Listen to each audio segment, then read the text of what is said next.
Attorney, there's speaking of learning outcomes, no, there was a very troubling World Bank report that was put out recently. It was a study on learning poverty and showed that basically Filipino children were at the bottom of the ladder when it comes to reading and comprehension.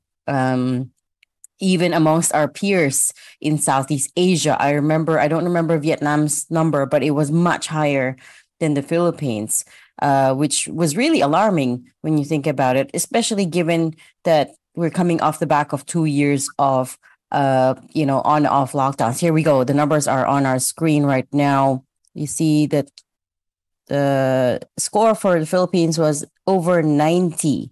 Singapore topped the rankings, and the Philippines was very much at the bottom in Asia.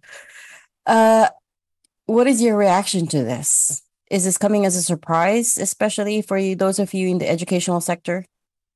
Well, it's really alarming, and it really creates that urgency for all of us. I think not only in the education sector, but even for policymakers and the overall support of government. Even prior to the pandemic, you all remember that PISA and TEAMS report was all That's right.